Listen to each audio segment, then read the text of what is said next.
ভারতে চলছে লোকসভা নির্বাচন। তৃতীয় দফার ভোটে দেশটির ৯৩টি লোকসভা আসনে চলছে ভোট গ্রহণ।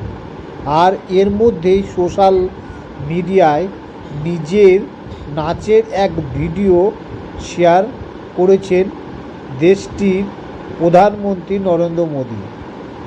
ভিডিওটিতে তাকে এক মঞ্চে কায়দা করে হাঁটতে এবং নাচতে দেখা যাচ্ছে। না, ভিডিওটি সত্যিকারে নয়, তৈরি করা। পাগলু সেই নাচের ভিডিও নিজেই শেয়ার করে মোদি লিখেছেন, নিজেকে নাচতে দেখে আনন্দ পেলাম। সোমবার ৬ মে রাত্রে এক প্রতিবেদনে এই তথ্য জানিয়েছে ভারতীয় সংবাদ মাধ্যম বলছে, ভিডিওটি প্রথম এথেইস্ট কৃষ্ণ নামের এক এক্স হ্যান্ডেল থেকে শেয়ার করা হয়েছিল। এর সঙ্গে ক্যাপশনে লেখা ছিল, ওই ভিডিওটি পোস্ট করেছি কারণ আমি জানি এর জন্য ডিটেক্টর আমাকে গ্রেপ্তার করবে না। আর এই ভিডিওটিতেই ফের শেয়ার করেছেন ভারতের প্রধানমন্ত্রী নরেন্দ্র মোদী। সঙ্গে ক্যাপশনে তিনি লিখেছেন, আপনাদের সকলের মতো আমিও নিজেকে নাচতে দেখে আনন্দ পেয়েছি। ভোটের ভরা মরশুমে এই ধরনের সৃজনশীলতা সত্যি আনন্দ দেয়। কিন্তু হঠাৎ কেন ভোটের মধ্যে নিজের নাচের স্পুফ ভিডিও শেয়ার করলেন প্রধানমন্ত্রী নরেন্দ্র মোদী? রাজনৈতিক বিশ্লেষকেরা বলছেন, এর পেছনে রয়েছে রাজনীতি। সম্প্রতি পশ্চিমবঙ্গের মুখ্যমন্ত্রী মমতা বন্দ্যোপাধ্যায়কে নিয়ে তৈরি প্রায় একই ধরনের একটি ভিডিওতে শেয়ার করার প্রেক্ষিতে এক এক্স ব্যবহারকারীকে নোটিশ দিয়েছে পুলিশ। আর সেই ঘটনার ঠিক পরেই ভারতীয় প্রধানমন্ত্রী এই ভিডিও শেয়ার করা কাকতালীয় বলে মানছেন না বিশ্লেষকেরা।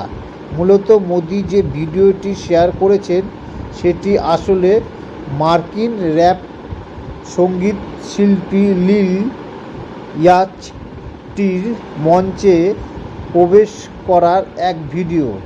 ২০২২ সালে ২১শে জুন ইউটিউবে ভিডিওটি প্রথম পোস্ট করা হয়েছিল।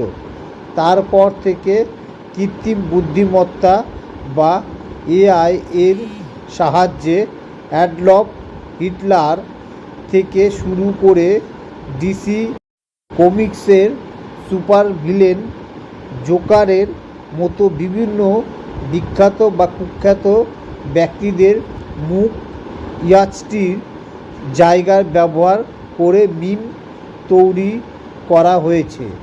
এবার সে জায়গায় বসলো নরেন্দ্র মোদীর মুখও। মজার বিষয়, সোমবারই মমতা বন্দ্যোপাধ্যায়ের একটি স্পুফ ভিডিও শেয়ার করার দায়ে কলকাতা পুলিশ সাইবার ক্রাইম বিভাগের নোটিশ পেয়েছেন দুই এক্স ব্যবহারকারী। তাদের শেয়ার করা ভিডিওটি নিচেই কলকাতা পুলিশ লিখেছেন, যদি তারা অবিলম্বে তাদের নাম ও বাসস্থান সহ পরিচয় প্রকাশ না করে তাহলে ফৌজদারি আইন অনুযায়ী তাদের বিরুদ্ধে আইনি পদক্ষেপ নেওয়া হবে। পরে অবশ্য পুলিশের পক্ষ থেকে ওই পোস্ট মুছে দেওয়া হয়। তবে ততক্ষণে ওই ভিডিওটি সোশ্যাল মিডিয়ায় ব্যাপকভাবে ছড়িয়ে পড়ে।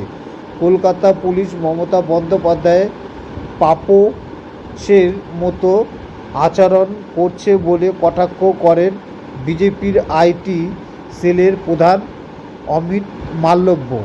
কলকাতায় মোদীকে ব্যঙ্গ করে অশ্লীল পোস্টার লাগানোর বিষয়ে কলকাতা পুলিশ কোনো পদক্ষেপ নিচ্ছে না, সেই প্রশ্ন তোলেন তিনি।